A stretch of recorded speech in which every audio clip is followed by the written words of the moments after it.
Chapter 8. Okay, Chevra. And again, this is a very, very, very long sefer. Hilchot Avodat Kochavim, the laws of idol worship, Avodah Zarah, worship of stars, if you will.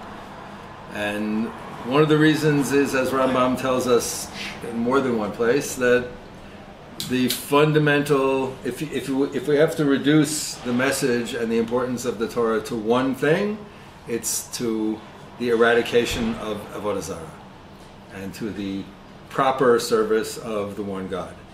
And the proper service of the one God, ultimately, again, the Rambam tells us that the purpose of human existence is knowledge of God. But for those of us who are not capable of attaining that, we should nonetheless not turn to Avodah Zarah. And I think what we see over and over and over again is that looking for our connection, however we call it, wisdom, spiritual experience, connection, looking for it in other places other than what is commanded or offered to us through the Torah, is an all too human proclivity. And so none of us is immune to the lures of Avodah Zarah. Sir? I have learned somewhere that Avodah Zarah was a very strong drive ages ago. Nowadays, Avodah Zarah is not such a strong drive for people. Okay. Because he put it as a first. Okay. I completely disagree. And I think that telling people that now we no longer have a Yetzer Hara to Avodah Zarah is the way to open the door for people to fall into Avodah Zarah. You tell people, don't worry about it, we don't have a Yetzer Hara for that anymore. Unless you mean ideology, which is different. But it's not necessarily different, because people look for their spiritual fulfillment in all kinds of places. I'm not talking about like a political ideology, although there are many political ideologies that people justify on religious grounds, right? The Torah teaches us, the Bible teaches, Jesus teaches, religious. The Torah teaches, Jesus teaches, please, yeah. The Quran teaches, okay, so I think anybody who says that their religious teaching tells them that they have to control other people's lives, for example, that's exactly what we were talking about, what Rambam was talking about at the beginning of this Sefer. That somebody comes along and says, oh, I got a message from this star, and the star sent me a messenger, and the messenger says, if you do this particular worship, then you'll get whatever you want. Follow me and I'll tell you exactly what to do. So that's something we see in every religious community today. So I respectfully, although not excessively humbly, since you know me, disagree that I think that there is a very strong Yetzer Hara for Avodah Zarah, and maybe it's even stronger now, and the proof of how strong it is that we've convinced ourselves that it doesn't exist anymore. It is permitted to derive benefit from anything that has not been manipulated by humans or was not made by man, even though it was worshipped as a deity. Therefore, it's permitted to benefit from mountains and hills and trees, provided they were planted originally with the intent of harvesting their fruit, and springs which provide water for people and animals, despite their having been worshipped by pagans. It's permitted to partake of fruits that were worshipped in the place where they grow, and to partake of an animal that was worshipped. Interesting.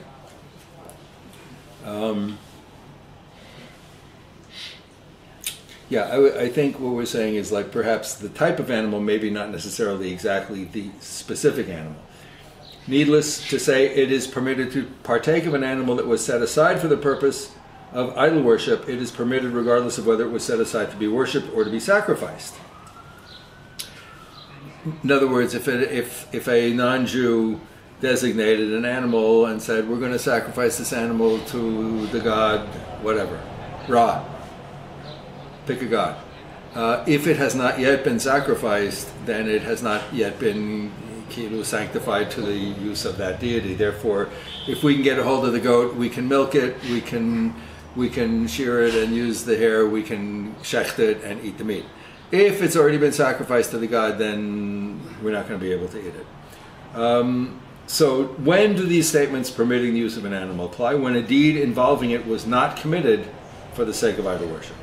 If any deed was committed involving it, it's forbidden.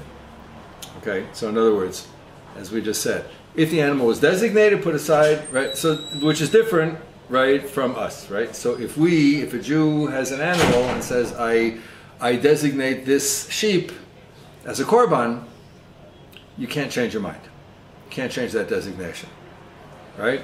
And then if you decide that you're going to use a different sheep instead, then that sheep has to be left to graze and die a natural death, right? In fact, if we remember, right, Rambam, remember we talked about the halacha of toch kedei dibur, when you can change if you make a mistake in speech, for example, I'm going to drink this water and I say baruch borei pri hagefen b'shehar kodim bevo.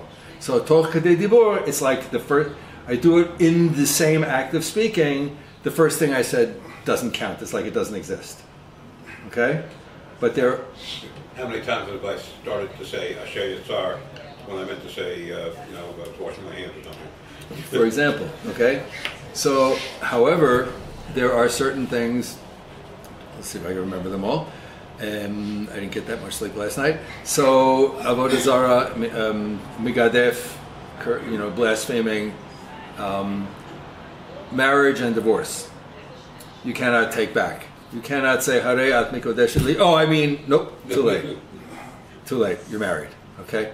And Rambam also adds designating a korban. To designate something as kodesh. To be makdish something, right? I give this to the Beit HaMikdash. No, wait, I meant oops, sorry, too late. Okay? I designate this sheep. I meant that. No, now I got two. Okay? However, what he's saying... No, it has to be said. You have to say, right. Exactly. Good. Right. I mean, it's an utterance that makes things happen. However, what he's saying is that that's not the case with Avodah Zarah. If an Oved Avodah Zarah comes and says, I designate this sheep, we're going to shear it, and we're going to burn the wool on the altar, and then we're going to milk it, and we're going to spray the milk on the altar, and then we're going to sacrifice it, and we're going to pour its blood on the altar, and then we're going to cook it up, and the priests are going to eat it.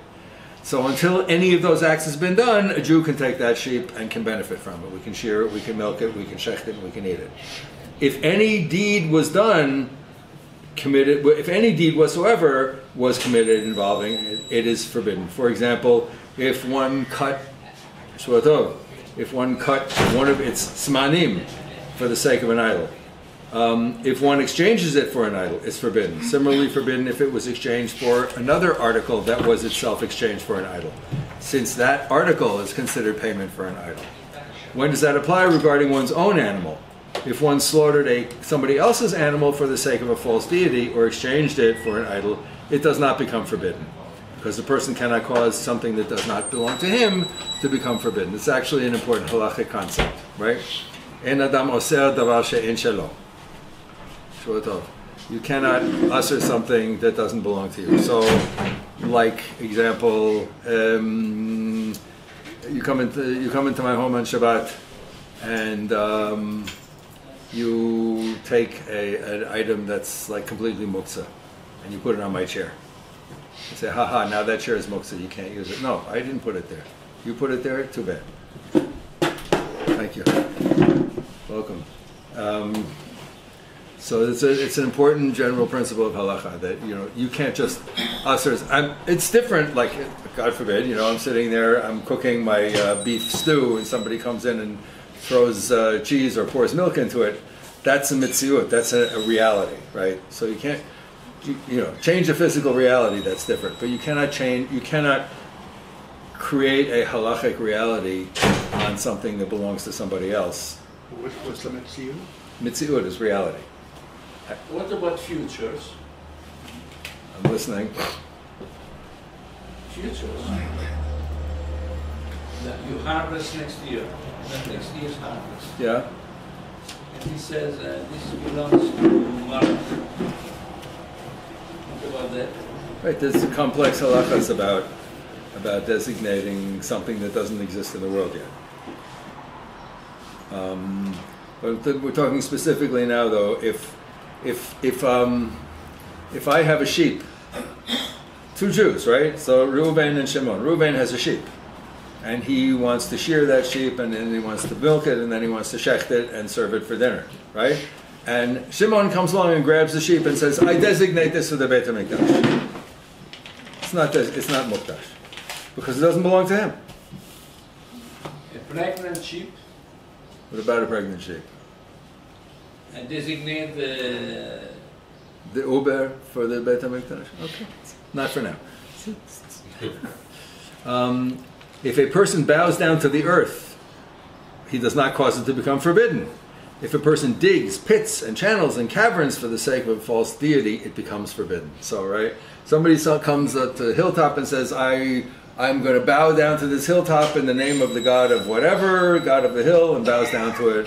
Okay, fine. So I can go up on that hilltop, and I can daven there, and I can make a campfire there, and I can hang out there, and I can do all kinds of stuff there. When a person goes up to the hilltop and digs a hole and consecrates that hole to some deity, and they're burning incense in it or whatever, I cannot benefit from that hole. What is the reality of the Avodah Zarah? To bow, the incense, bows. The fundamental reality is, the basic reality is people who take some object and usually in some way manipulate it, like they carve a statue out of stone or wood, and then they do some form of what we consider avodah that is appropriate to that deity, right? So if this becomes the god of Mayim Chaim, and if the way of serving the god of Mayim Chaim is to spit on the ground in front of it and then to rub your forehead on it, then a Jew is prohibited from spitting in front of it and rubbing their forehead on The it. Kaaba No. is a stone. Well, It's a stone. no, it's a So what no, is it- it's what a is the it's difference? The a it's a stone- room with a stone inside it. Yeah. What's the difference? The stone and the piece of wood. No. What is the difference? I can't tell you the explicit halachas regarding to the Kaaba. The Kaaba was created, we're talking about the Kaaba, which is that big black cube in Medina, in Saudi Arabia, that everybody comes and walks around when they go on pilgrimage. They walk around it 7 times, right? And it was, according to Islamic tradition, it was the place where all of the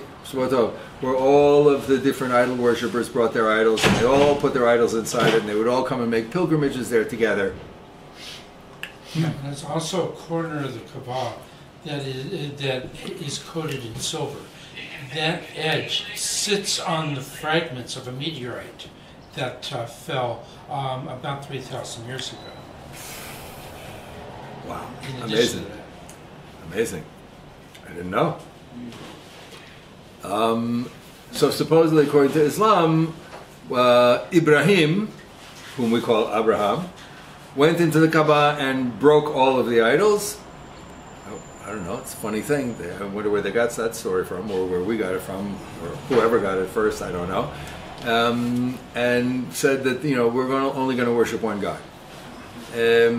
So the Kaaba now houses the stone, which is like the foundation stone, right, of the universe, as I understand it. Evan Shatia, right.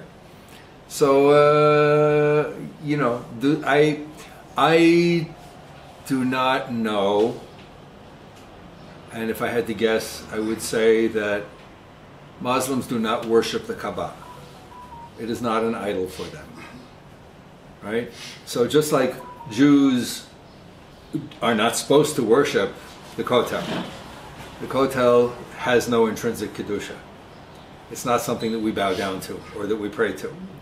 But it's a place that has meaning for us, which is why Jews go there. Okay? It's not magic. Although there are people who have made it into an object of idol worship. So we go back to what we were saying earlier, right? Just the fact that, in the modern world we say that people don't worship idols anymore. Oh, yes, we do. Okay? So I think I wouldn't suggest that a lot of frum Jews should go on Hajj. We give a kiss to the Aron HaKodesh. Sorry? We give a kiss. Yeah, but we don't worship it. We connect them. The reason that we kiss the for example, the parochet on the Aron Kodesh is because it's an expression of our connection to the content of the Torah, not to the physical Torah The scroll. same for the kotel. We're not worshiping. What is the difference with the kotel? The difference is if you think that a thing, an object in the world is holy such that you worship it, I would say that you're on the wrong track from a Torah perspective. Kissing a mezuzah is not worshiping a mezuzah. Right. Right? I mean, we kiss people, okay? We don't worship them. As the kissing is a show. Sorry? The chichi because Torah. Right. Right. But that's a way. It's a way of showing we have many different ways of expressing our connection. And so one of the ways that we express our connection to, when we take out the Sefer Torah and walk it around the shul, right? There's a halacha that the person who's carrying the Sefer Torah, at least one person has to accompany them, right? So why? It's because we're showing kavod to the Sefer Torah, which itself contains the words of Torah, which is the Word of God.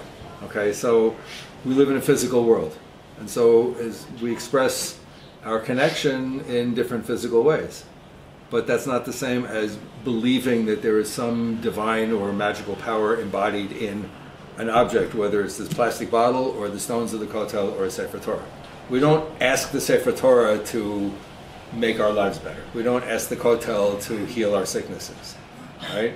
We come to a place that, we could say, like, one of the traditional ways of looking at it is the Kotel. What's so special about the Kotel? What's special about the Kotel is for thousands of years, for 2,000 years, every Jew in the world has had an emotional and a spiritual connection to that place because of our historical connection to Beit HaMikdash, Har HaBayit, city of Jerusalem. And so when we congregate in a place, we create our own spiritual energy for that place. It's not a holy place. It's a place where we are inspired to bring holiness, but there's nothing holy about being a Jew. Right? According to Rambam, we are not intrinsically holy because we're Jews. We have the best book in the world, and the more that we do what's in this book, the more we create holiness in the world. And the minute we stop doing what's in this book, the Kedusha vanishes. So we have a constant obligation to keep on performing acts of holiness. I have been told that there are different levels of Kedusha.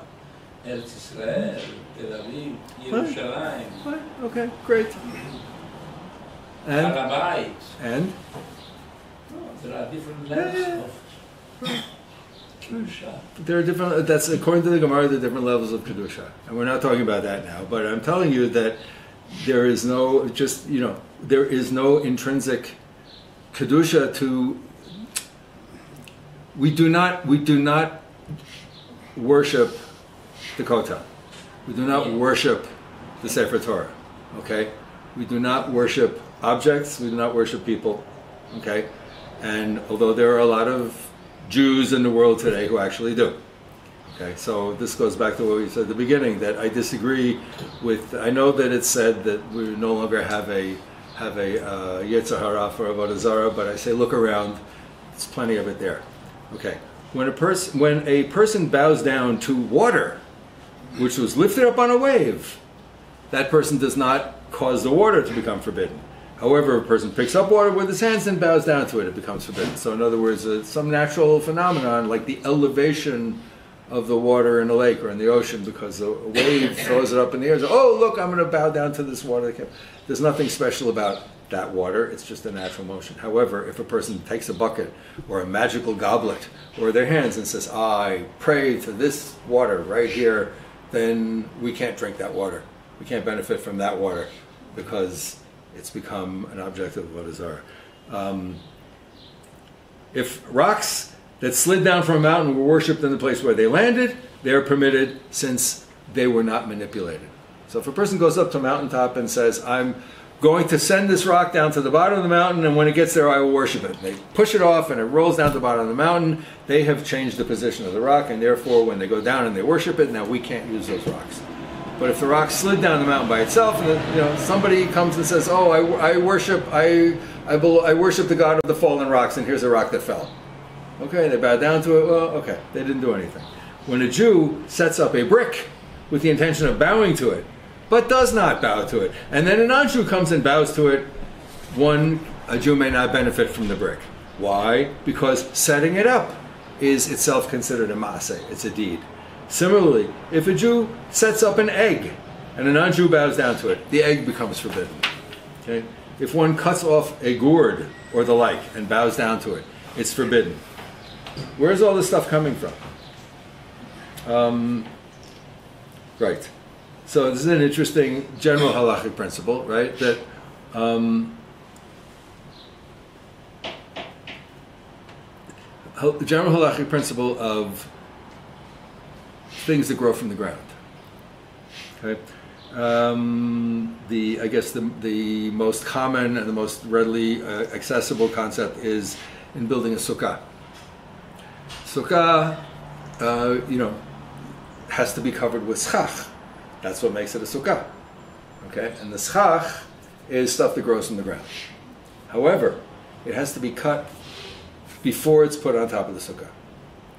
Okay, it is because you have to ta'aseh, you will make, and not from something that. So if you build your sukkah, you put up the walls, and then you have these vines that are growing next to it, and you pull all the vines over on top of the sukkah, and you make a beautiful covering with it, and then you cut the vines off. It's possible. You have to cut the vines first and then lay them on top of the sukkah. You have to, quote unquote, make the schach. So similarly, he's saying here, if you have something that's attached to the ground and you bow down to it, does it become forbidden for use? It says, as long as the plant is attached to its source, the fact that it is worshipped does not cause it to become forbidden. But when it's cut off and worshipped, it becomes forbidden. It's different from bowing down to a tree. Okay. By the way, trees are mentioned explicitly in the Torah. So the Asherah, and as we saw also stones.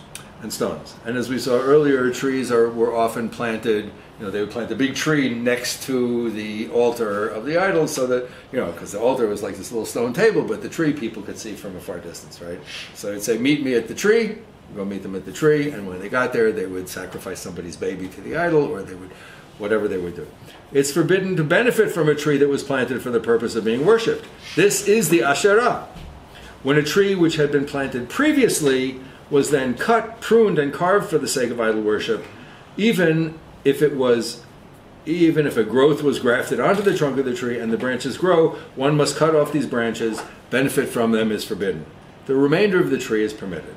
When a person bows down to a tree, even though the tree itself is not forbidden, it's forbidden to benefit from the branches, the leaves, the sprouts, and the fruits, which it produces during the time that it is worshipped. All the fruits and branches growing on the tree when it was first worshipped are permitted. The prohibition applies to those which begin growing from the time that the tree was worshipped. I've been drinking straight out of this bottle, so you may not want to pour this for yourself. Thank you. Yeah. Okay. When a Gentile guards the fruits of a tree and says that they are designated to be used to make alcoholic beverages for a particular pagan temple, and the fruits are used for alcoholic beverages which are drunk on their pagan holidays, it's forbidden to benefit from this tree. This is the ritual associated with an Asherah, which is the prohibited tree. Accordingly, we can assume that the tree itself is an Asherah whose fruits will be used for such purpose. These rules apply to a tree under which a false deity was placed. It is forbidden to benefit from the tree as long as that false deity is located under it. When it's removed, we're permitted to benefit from the tree, since the tree itself is not what was worshipped. When a Gentile constructs a building with the intention that the building itself will be worshipped, and similarly when a person bows down to a building that has already been built, they become forbidden. So we're talking about the Kaaba. Okay. We could talk also about where we are going next week. Again, the question is it a building in which a certain religious ceremony is performed, or does the building itself... Absolutely. No, yes. or is the building itself something that people worship? That people worship the building? So Kaaba? I'm not saying that. Yeah, I'm not speaking about the stone. Right. But the silk. Yeah, people... it's very difficult, in my mind, it's very difficult to differentiate... It's very difficult to differentiate between religious ceremony that takes place in a location or in association with a building, for example, and the worship of that building. Again, when you go down to the Kotel and you see all these people standing there davening, are they worshiping those stones?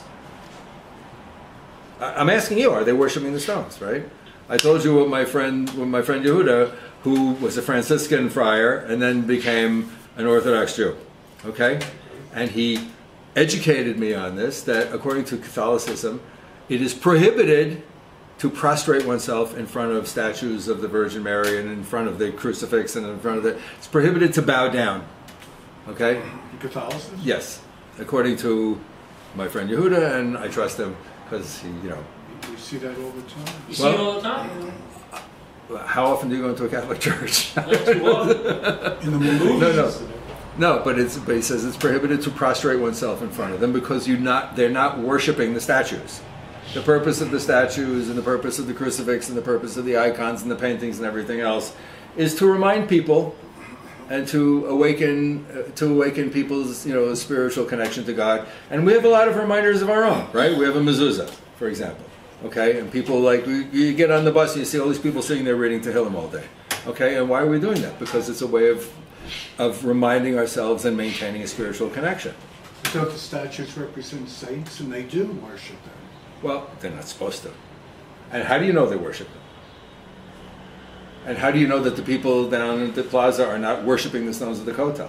I'm just saying it's very difficult to, you know, as Queen Elizabeth, right, when she was told that she had to get people to sign loyalty oaths that they would not be Catholic anymore, that they were going to become Protestant. And she said, I don't want to make windows in the souls of men, right? How do we know what's going on inside of people? People are trying to connect spiritually, okay? I think the intent of a saint is to be worshipped. That's very different from my understanding. So the point of the kavanah of the act in itself or the kavanah? Hmm? The point is the kavanah. Oh, סליחה. אתה עורך דין? אתה עורך דין? No. לא. באתי כדי להחתים. אמור להיות פה עורך דין בשעה 10. כן, כן, אמרו לי גם כן. דיימונד.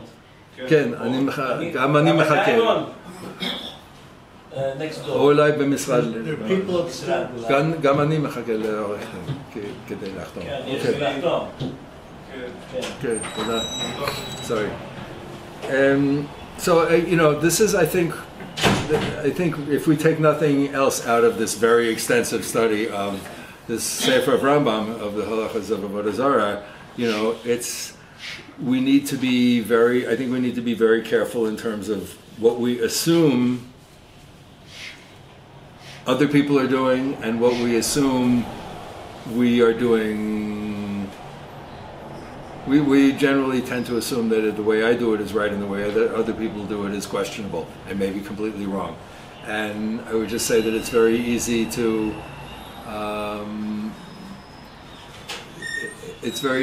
fall into the trap of thinking that what we're doing is the right way to do it. It's not that. And I think we need to keep questioning ourselves. It's not that. So, אדוני, אתה עורך הדין שבא כדי לכתוב את ה... אתה עורך דין? לא. באתי לכתוב. Oh, גם... Okay. Okay. Where are we? A stone on which an idol is placed is forbidden as long as the idol is on it. Once the idol is removed, it's permitted. Okay, that's like in the halachas of muktzah and Shabbat, right? We have a basis ledavar muktzah, right? So you have something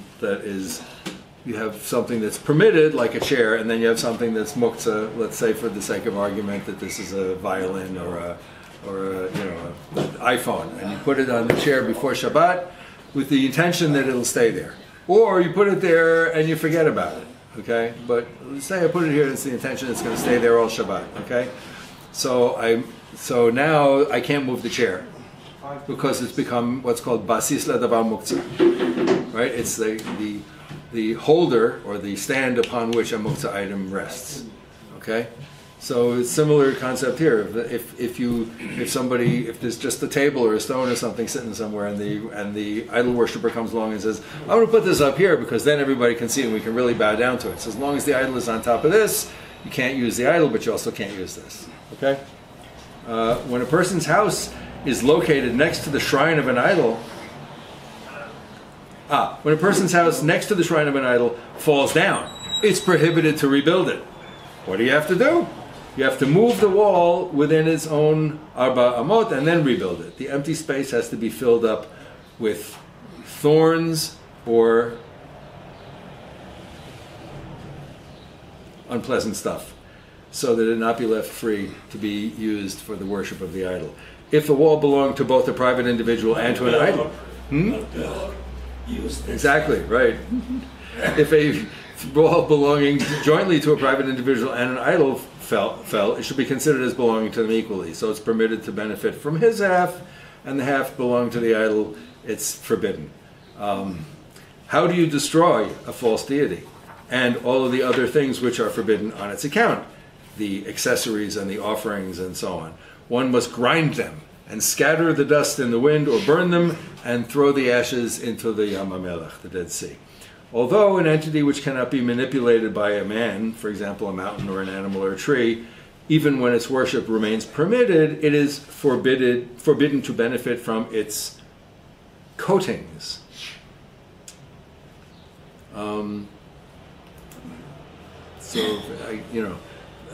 There are cases what he's talking about here, like he says, "Lo tasui iti Elohei zav v'kesef v'zahav." Right. So in other words, somebody like a tree, you go and you want to worship this tree, and in order to beautify it, you put like silver leaf on it, and you etch a picture of the idol on that silver leaf. Right. So you can't benefit from the silver, but if once the silver is gone, you can benefit from the tree again. It is permitted to benefit from a false idol belonging to a Gentile whose deification was nullified by Gentiles before it entered the possession of a Jew. What is this? Why do Catholics worship saints? Since the man dies more, so if they need to be exemplary lives and so on. Yeah, and so? Said they don't worship them. We go to the Kivrei Tzadikim. Jews go to Kivrei Tzadikim when they pray to them. It's the same thing. If we're going to say that what they're doing is avodah zarah, then we have to say what we do is avodah zarah. That's what I'm saying. What they do is avodah zarah. But what we do is also avodah zarah, according to that definition. This is exactly what you're saying. Somebody goes to the kever of pick a tzaddik and bows down and says, please, pray for me, intercede for me. It's exactly the same thing. It's very borderline. Okay, I'm telling you, this is. Sir. You're supposed to do what? You're supposed to. Someone, Rabbi Sparrow said, if you go to the kever, you're praying to Hashem in the honor or the merit of this righteous person who is. Right, but that's. You can do that, right? I'm not asking for anybody. What I'm saying is that according to what we're learning here, what Rambam says explicitly in other places about people like going and worshiping at the shrines of and at the graves of and so on and so forth, he basically says it's avodah zarah, but we have to let them do it. So what about Caleb? He basically what about Caleb and Yefuneh, who went to Hebron? What about Caleb and Yefuneh? No. He went to Hebron. Okay. To Kever Avot. Okay. To pray there, right? Okay. He's not in the sefer.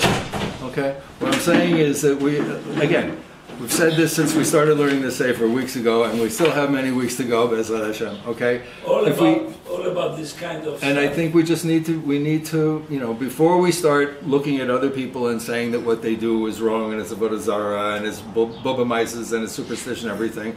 What Rambam is saying is, we need to also look at our own internal process.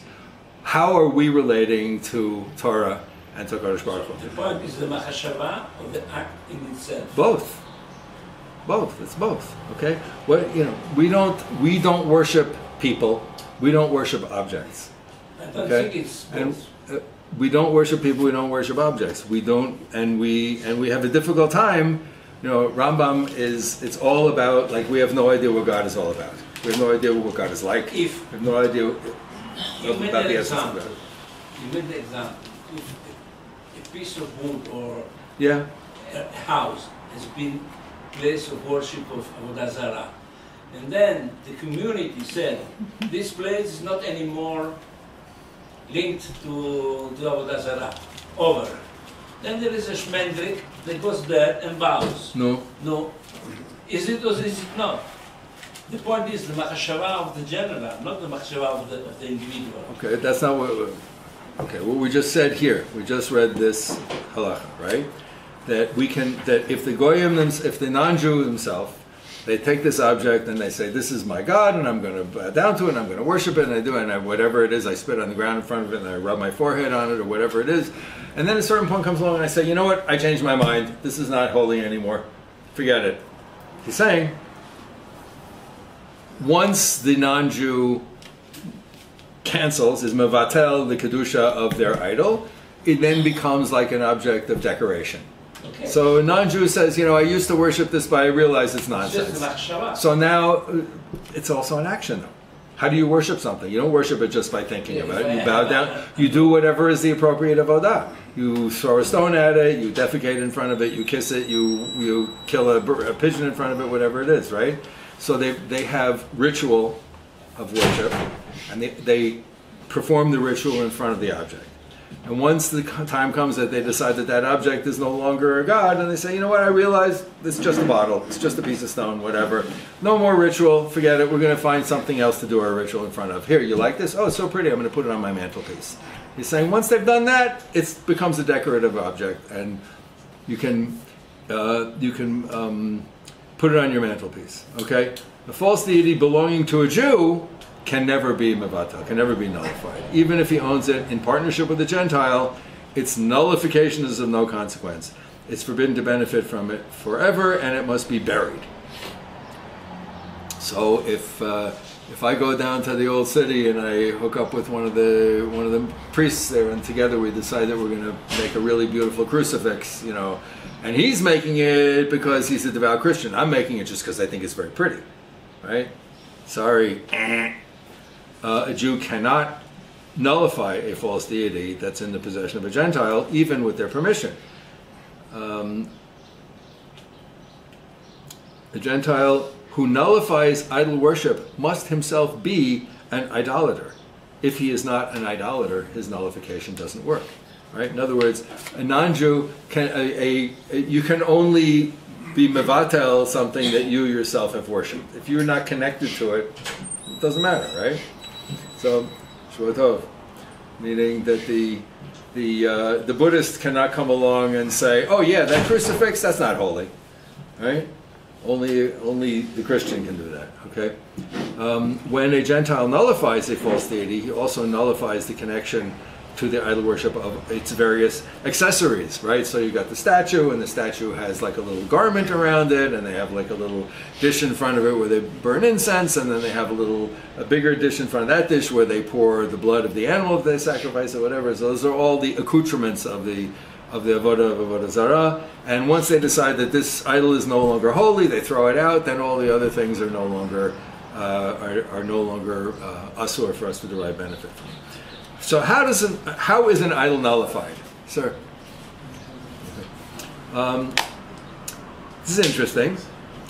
When one cuts off the tip of the nose of an idol, or the tip of the ear, or the tip of a finger, or smooths the face, or sells it to a Jewish jeweler, it becomes nullified. In other words, you have a metal idol and you sell it to a jeweler, you know that it's going to be melted down, right? So obviously you're saying, yeah, I'm not going to worship this anymore. However, if one gives it as security for a loan, or sold it to a Gentile, or sold it to a Jew who is not a jeweler, meaning who's not going to immediately refurnish, completely change the shape of the metal, or if it was recovered and did not demand its return after it was stolen by thieves, or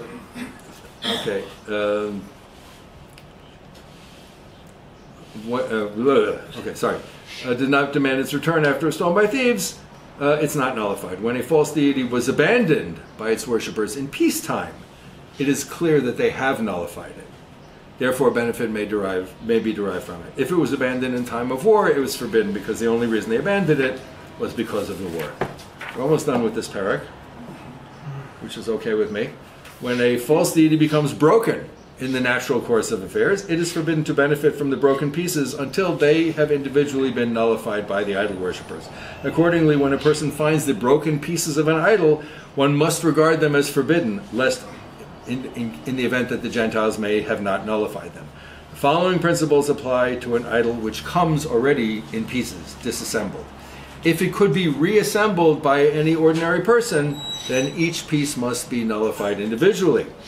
If any ordinary person could not reassemble it, meaning it requires some special expertise to know how to put this idol back together, right? Then once one has nullified one of its pieces, all of them are nullified. Although an altar... So why does Rambam find this necessary to discuss if it doesn't apply to us? Meaning, what do you mean it doesn't apply to us? About idol worship and what constitutes an idol. Well, Why should we know this? Rambam in Mishneh Torah, so compared to other works of halacha, for example, Mishnah Berurah, Shulchan Aruch for that matter, okay, Rambam wrote this halachic work to apply to all of the halachas, the ones that apply to us today, the ones that applied to us in the times of Beit HaMikdash, and the ones that will apply to us in the times of the rebuilt Beit HaMikdash, Me'era Yibaneh. So these laws, I would say that they do apply to us today in as much as we still live in a world where people do have idols that they worship. And they also apply to us, as I think we've been saying, as each one of these, there's, we could spend a lot of time on each of these categories and say, how do we derive from this a principle that we can apply to our own lives today? But it's, so the simple answer is that in Rambam's world, in the world of Mishneh Torah, everything is applicable, if not today. It was in the times of the Beit HaMikdash, and it will be, B'ezrat Hashem, in the times of the rebuilt Beit HaMikdash. Does that make sense? I'm just trying to apply this to myself. Right. And,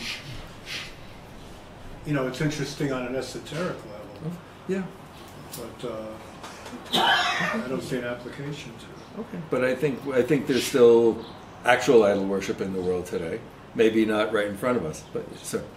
And just to make things a little more current, I think what Rambam's teaching is very applicable today, because I think what we see around us are a huge amount of idols that are worshipped today by the general population, not necessarily in an organized religious church, but you take a look at organized sports, you can take a look at the food movements, and you will see that there are groups of people that will worship various items and symbols that is their God. I mean, in today's world, one of the yardsticks you use as to determine whether something's an idol or not is you check your calendar. What do you spend your time with? And check your checkbook. What do you spend your money on? And those are huge indications of what the idols are that are in your life. I don't think a sports team qualifies as an idol. It could be venerated. Depends where you're at. And who you hang out with and all that, yeah. They are fans. They are not thinking that this is God. Even an ideology. Even an ideology.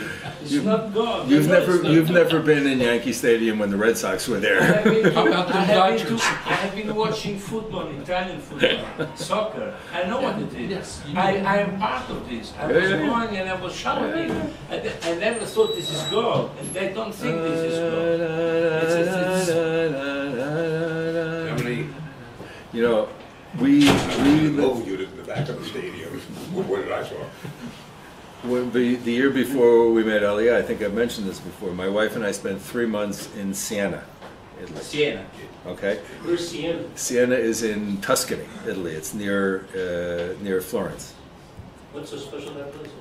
It's very nice. Gorgeous. It's an amazing city. It's one of the most beautiful. The heart of the city is The one Palio? of For the Palio? We were there for the Palio twice. What's The Palio. So What's that? the Palio in Italian means a piece of cloth, right? And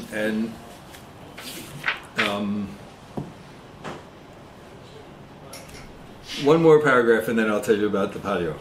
Though an altar for idol worship has been damaged, it's still forbidden to benefit from it until most of it's been destroyed by Gentiles. In other words, they have to destroy it themselves, right? If we destroy it, this still retains its avodah zarah kedusha, if you will, right? A platform, meaning a bama, which has been damaged, is permitted. What is considered a bama and what a mizbeach, or an altar? A platform is a single stone, an altar is built of many stones. How are the stones of Markulis nullified? Remember, he's the one that you throw the rock at, right? To worship him. When one constructs a building from them or uses them to pave roads or the like, it's permitted to benefit from them. How is an Asherah nullified? Those are the trees that people worship, right? When one pulls off a leaf, cuts off a branch, takes a staff or a scepter from it, planes off its sides in a manner which does not benefit it, it is nullified. When one planes its sides in a manner which does benefit, it's prohibited. But the shavings are permitted, right? So in other words, you can cut a branch off a tree, and that does not benefit the tree. But if you carefully prune, that is a way of actually stimulating more growth, and that actually benefits the tree, right? So you can cut the limb off the tree and use the limb, but you can't cut little bits off, which are in effect prunings, which benefits the tree, even though you're not taking the tree, you're taking those prunings, those cuttings, if you will, but you can't benefit from them. If the sides of an Asherah, which belongs to a Jew, are planed off, both it and its shavings are forbidden forever, regardless of whether it was planed for its benefit or not, because a false deity belonging to a Jew can never be nullified. Okay. The city of Siena, Italy, is the old city. The center of the old city is a place called the plaza at the center of the old city is one of the most beautiful old plazas in all of Western Europe. It's an absolutely gorgeous place. So the history of the Piazza del Campo. Piazza del Campo, the history of the Palio, which is a, here we are.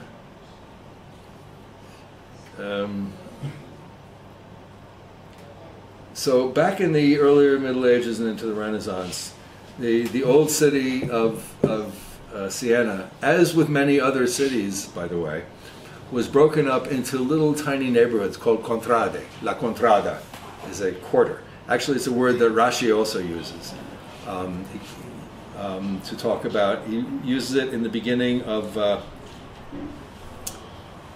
the Mishnah in Gittin, which talks about saying like carrying something from inside Eretz Yisrael to outside Eretz Yisrael, from outside Eretz Yisrael to inside Eretz Yisrael, or even, he says, crossing with, the Mishnah says, crossing from Reshut to Reshut within a city. And Rashi says contrada, meaning, if you're familiar, okay, anybody familiar with the history of the... We have the same here in Jerusalem. There are many. Right, or if you're familiar, for example, with the history of the Paris Commune, which is an amazing history. If you're not familiar with it, you ought to read up on it. It's just an incredible story. But one of the reasons that the Paris Commune fell, which was partly was a response to the failure of France in the Franco-Prussian War, and the city of Paris said, "No, we're going to stay French. We don't give in for nothing." And so, but one of the reasons that it fell is when the French army descended on it. The city of Paris, although they had retrenched and they said, no, we're just going to fight, they were broken up into little neighborhoods. And each neighborhood refused to go to the assistance of the next neighborhood because there was such enmity and tension among the neighborhoods, right? By the way, one of the reasons that the Beit HaMikdash was destroyed was because there were factions within the city. And all of a sudden one faction said, no, we don't want to support the rest of you guys. You know what we're going to do? We're going to burn the food supply.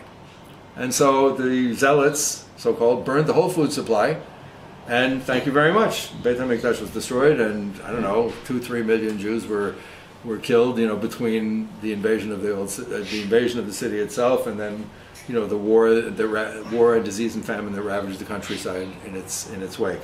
So this kind of stuff goes on today. People identify with their neighborhoods. So the contrade there were like 17, I think, or there were 20 or so. And they were like these little warlordships. and there was gang warfare between the neighborhoods, and it's a very small place. It's like you go into the old city of Jerusalem. It's like, you know, when you get inside the walls, it's really small. Okay, so the Contrade, they were like beating each other up and killing each other, right? And along comes a duke, and I'm not sure if it was if they were under the Austrians at the time, but it was like around the 1500s, I believe, that they started, where the duke said, you know what, you guys are killing each other. It's not a good idea. I have a good idea. We're gonna, instead of killing each other, we're gonna have a sporting event. Each contrada, you're gonna have a horse, and you're gonna get together. You're gonna pick your champion, and you're gonna pick your horse, and you're all gonna line up in the Piazza del Campo in the center, in this big plaza in the middle of the city, and you're gonna have a horse race. And whoever wins the horse race, they're gonna be top contrada for that year. I was just reading that the cobblestones were very dangerous to ride on. Yes. And what do you get if you win that horse race? You get a flag, a palio, 1729. a big piece of cloth. And what's painted on that big piece of cloth? A portrait of none other than, wait for it, the Virgin Mary. And so you get your palio, and when they win, the people who win the contrada that wins the palio, first of all, this is their religion. They spend the entire year. Practicing. These young men, they wear the traditional costumes, which they've been wearing since the Middle Ages, and they march through the streets. And they have like songs that they sing, and they play the drums, and they have these big banners. And at the palio itself, they do this great show where the guys are banging on the drums, and then these guys come out with the banners and the banner of their individual contrada. And they've been practicing this all year. They have the banners on a long stick with a weight at the end, and they throw them. They have this whole thing where they throw them up in the air, and they throw them back and forth, and they throw them across the field and everything. And then it's a bareback horse race, right? And so typically every year a couple of riders fall off, and you're there. The people come into the piazza to watch it. They come into the center, right? And like literally thousands and thousands of people crowd into the center of the piazza, and they stand there all day waiting for this race to begin. And as you can see, they start them very young, right? They wait for the race to begin. And it's interesting because when we were there, we stayed in a place that was, you looked out the window and you saw this huge church that nobody went to except for old ladies in black. Because Old ladies in what? in black. Because as they say, you know, non c'è più religione, right? This is the view out of the How do you window. translate that? There's no more religion. Right. Right? Italy is full of churches that are empty. There's nothing in the churches but old widows, incense, and tourists, right? Right. However, the palio, this is their religion.